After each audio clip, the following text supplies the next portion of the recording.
तो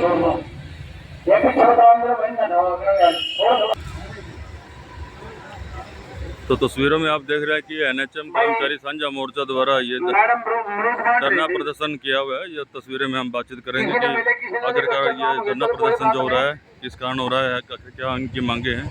तमाम जानकारी के लिए हम इनसे बातचीत करेंगे। एनएचएम कर्मचारी हरियाणा के स्वास्थ्य विभाग के अंतर्गत पिछले 27 साल से सेवाएं दे रहे हैं। हरियाणा में कुल 18,000 एनएचएम कर्मचारी हैं जो कि पिछले 27 साल से स्वास्थ्य विभाग के अंतर्गत कार्य करते हैं। इसके अंतर्गत हमारे एएनएम बहन जी हैं, स्टाफ नर्स हैं, सीएचओ है, एलटी है, फार्मासिस्ट हैं, अकाउंटेंट है व अन्य स्टाफ है। 18,000 के 18,000 आज दरी पे हैं अपनी मांगों को लेकर। 22 के 22 जिले, साथ में राज्य मुख्यालय भी हमारा स्ट्राइक पर है। हमको काफ़ी सालों से अपनी मांगे डिमांड करने के लिए सरकार को चेताया जा रहा है। मतलब हमने पत्राचार भी किया, सभी जो सरकार के नुमाइंदे प्रतिनिधि हैं उनको भी हमने ज्ञापन भी दिए, उनसे बातचीत भी की। तो उन्होंने ऐसा नहीं है कि हमारी मांगों को जायज़ नहीं बताया, जायज़ बताया, लेकिन आश्वासन पे आश्वासन देते हुए उनको इतना टाइम हो गया। अब जैसे बीच बीच में सरकार पॉलिसियाँ लाती है, 5 साल वालों को रेगुलर कर दिया, 10 साल वालों को कर दिया, लेकिन हमारे एनएचएम के कर्मचारियों को तो 25 साल हो गए, 27 साल हो गए। इनकी तरफ सरकार का कोई ध्यान नहीं है। इसको लेके पिछले 6 साल से हम संघर्षरत हैं। सरकार से हमने हर एंगल से वार्तालाप करने की कोशिश की, सरकार ने सिर्फ वार्तालाप की और हमें झूठे आश्वासन दिए। तो इसके लिए हम 26 तारीख से स्ट्राइक पर है। आज हमारी स्ट्राइक का 8वां दिन है। आज तक हमने कॉल कर रखी थी। आज स्टेट डेलीगेशन हमारे को आगे की रणनीति बताएगा, अनिश्चितकालीन खींचेंगे या 4 दिन का करेंगे। तो इसको लेके हम मतलब अपनी मांगों को लेके दरी पे हैं और दरी तब तक नहीं छोड़ेंगे जब तक हमारी मांगे पूरी नहीं हो जाती। ये धरना प्रदर्शन जिला लेवल पे है या स्टेट लेवल पे? ये पूरे हरियाणा में सिविल सर्जन कार्यालयों पे एनएचएम कर्मचारी दरी पे हैं और राज्य मुख्यालय एमडी ऑफिस में पंचकुला में दरी पे है। इस बारे में कोई हेल्थ मिनिस्टर से या मुख्यमंत्री से कोई बात हुई है आपकी? नहीं, हेल्थ मिनिस्टर से हमारे साथी मिले थे कुछ, उन्होंने कहा कि 2 या 3 दिन में जल्दी इनकी मांगों पे सुनवाई कर दी जाएगी। और अधिकारियों से भी बैठकें हुई हैं, लेकिन वहाँ पे कुछ परिणाम अच्छे निकल के नहीं आए। किसी विपक्षी दल ने आपको कोई वादा किया कि जब सरकार आएगी तो हम ये पूरा करेंगे? नहीं, चलो हमने उससे क्या लेना, सरकार से लेना है हमने, और सरकार ने हमारे को देना है, तो बीच में किसी और काम क्यों ले। सरकार तो आपकी बात सुन नहीं रही है। आप 8-10 दिन से यहाँ पे धरना प्रदर्शन दिए बैठे हैं, लेकिन कोई भी नुमाइंदा यहाँ पे नहीं पहुँचा है। चलो वो तो वार्ता तो की है, सरकार ने कोशिश करी है, आगे भी करेगी। हम लड़ेंगे तो जीतेंगे ना। तो इस टाइम कार्य जो है वो प्रभावित हो रहा है, तो उसकी जगह पे कौन संभाल रहा है? देखो, ये गलत हो रहा है। मतलब हम भी नहीं चाहते कि भाई ऐसा हो, जनता त्रस्त हो, क्योंकि ये असेंशियल सर्विसेज हैं। लेकिन हमारे भी भविष्य है, कुछ हमारे भी परिवार है। हम कोई एकदम से इलेक्शन का मौका देखकर तो लगे नहीं। हम तो पिछले काफ़ी समय से संघर्षरत है और सरकार हमारे को लारा लगा रही है, दे देंगे, लेकिन आज तक कुछ नहीं किया। तो हमने परेशान हो गए, 26 तारीख से अपनी स्ट्राइक शुरू। उच्च अधिकारी जब आपके बारे में हम बात करते तो वो कहते हैं कि जब एग्रीमेंट हुआ था, जब इनको लगाया गया था, तो किसी प्रकार की इस तरह की शर्तों पे साइन कराए गए थे। अब ये जो मांगे हैं अवैध है, तो इसको क्या करना चाहेंगे आप? देखिए, कोई भी प्रोजेक्ट होता है वो 3-4 साल के लिए होता है, ऐसा थोड़ी है पूरी लाइफ प्रोजेक्ट चलेगा। जब सेवाएं ऐसी हैं, मतलब बीमार होना और डिलीवरी, बर्थ, डेथ ये होना, ये तो कंटिन्यूस प्रोसेस है, सृष्टि रहेगी तब तक रहेगा। तो प्रोजेक्ट का नाम कैसे दिया जा सकता है इसको? ये तो आगे भी चलेगा, हमेशा चलेगा। तो हमारी तो यही गुजारिश है सरकार से, हमारे ऊपर संज्ञान ले।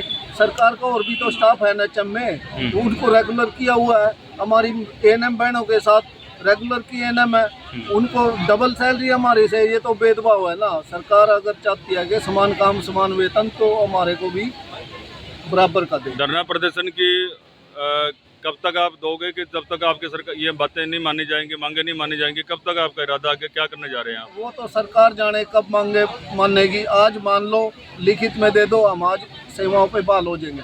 अगर नहीं मानी तो? नहीं मानी तो बैठे हैं और तब तक बैठेंगे जब तक पूरी नहीं होएगी। ये लास्ट चेतावनी। आपका क्या नाम है? आपका क्या नाम है? कुमार, जिला प्रधान एनएचएम कर्मचारी। जी, बहन जी क्या कुछ कहना चाहेंगे? धरना प्रदर्शन चल रहा है एनएचएम का, तो इस विषय में क्या कुछ करना चाहेंगे? सरकार के, जनता के काम भी प्रभावित हो रहे हैं इससे। क्या आपकी सैलरियाँ रुकेंगी या आपकी सैलरियाँ चलती रहेंगी, मानदेय वगैरह? नहीं सर, सैलरी बिल्कुल रुकेगी। 2017 में हम 10 दिन स्ट्राइक पे गए थे, जब हमने लड़के सर्विस बाय लॉज में ले थे। 17 से आज 24 हो गया, उन 10 दिनों की सैलरी आज तक नहीं मिली। जब भी हमने कोई स्ट्राइक करी है, हमने अपनी सैलरियाँ दी हैं, वो हमें वापस नहीं मिली। और रही बात धरना चलने की, तो वो सरकार पे है कि वो सरकार कब चाहेगी हमें अपने वापस ड्यूटियों पर भेजना। जो जनता बेहाल हो रही है उसके जो गुनहगार है वो गुनहगार कर्मचारी नहीं है, सरकार है। समय रहते अगर सरकार बोल रही है कि हमने इनको ये दे दिया, हमने वो दे दिया, ठीक है, हमने माना, हम सारी बातें मानते हैं कि आपने हमें वो सब कुछ दे दिया, जो वो बोल रहे हैं वो सब कुछ है, वो कागज दिखा दीजिए, आपके पास है, क्यों नहीं दिखाया जा रहा? क्योंकि वो सिर्फ बातें हैं। बातों की क्या वैल्यू है वो आप ये देख सकते हैं कि एक सीएम जो पूरे राज्य का प्रधान होता है, उसके बोल के ये वैल्यू है कि उन्होंने हमें नवंबर 2021 में जब कोविड आया 20 में, तब एनएचएम का स्वास्थ्य विभाग था जिसने आगे होकर, जब अपने अपनों को नहीं देख रहे थे, उनको भी एक कमरे में छोड़ दिया जाता था कि आपको सिर्फ दरवाजे पर रोटी दे दी जाएगी, आप बाहर ना आना। उस दौरान स्वास्थ्य कर्मचारी था जो उनके हाथ में जाकर टैबलेट देकर आता था। उस टाइम हमारी सेवाएं जो दी गई थी हमारे द्वारा, जो हमारा काम था, तो सरकार ने डबल सैलरी की घोषणा करी थी, पर कर्मचारी ने, एनएचएम कर्मचारी ने आगे होकर लिखित में दिया कि वो डबल सैलरी नहीं चाहते हैं। हमने तो सैलरी वहाँ पर भी दी है। फिर उसके बाद इन्होंने बोला कि जी हम 7th पे दे रहे हैं। 21 से आज 24 आ चुका है, वो कहाँ है 7th पे? कागज तो दिखा देना। आपने मान ली, हम सरकार को आज भी बड़ा कह रहे हैं, आपने सब माना, बहुत कुछ दिया, बहुत कुछ, कागज दिखा दीजिए ना। जो दिया आप वो भी लेने जा रहे हैं, जो सच्चाई है। 2017 में लड़कर सर्विस बाय लॉज लिए गए थे, वो आज फ्रीज कर दिए गए हैं, जिसकी प्रतियां हमने परसों जलाई है। जो सरकार हमेशा देने का काम करती है, पर ये पहली सरकार देती है जो देकर ले रही है। इन्होंने 17 में सर्विस बाय लॉज दिए, जिसको 24 में खत्म करने की बात कर रही है, जिसका नतीजा ये हुआ कि कर्मचारी दरी पर आ गया। आपको इस मौजूदा समय में कितनी सैलरी मिल रही है और कितनी मिलनी चाहिए थी? सर इस टाइम जो रेगुलर का ग्रेड पे है उसके हाफ पर हम लोग चल रहे हैं। कितनी मतलब मानदेय मिल रहा है आपको? सैलरी कितनी मिल रही है? 20-25 हज़ार, 30 हज़ार। 20-25 हज़ार में तो रसोई नहीं चलती है, घर के खर्चे नहीं चलते हैं, परिवार चलाना बड़ा मुश्किल है। आपको पता है, ये प्लीज सरकार को दे दीजिएगा कि नहीं चलता।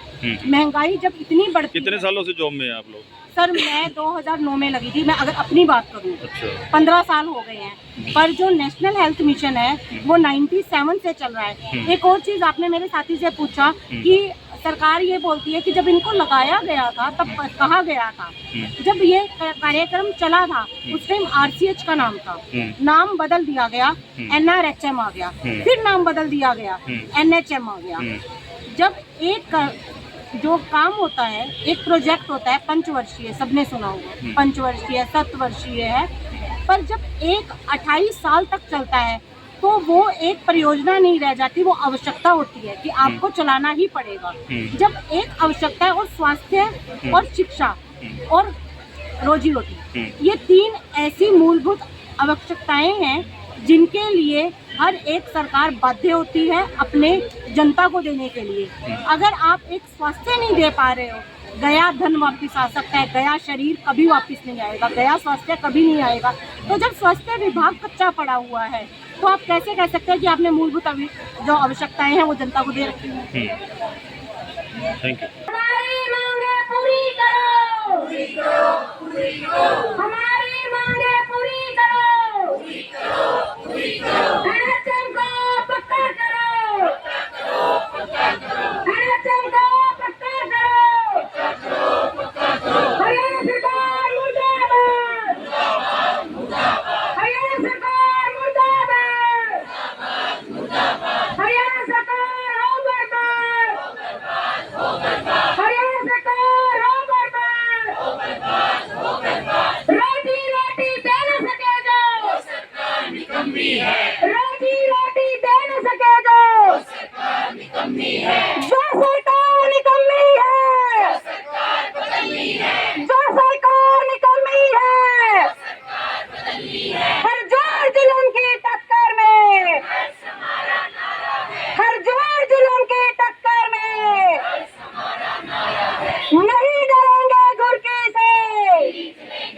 इसी से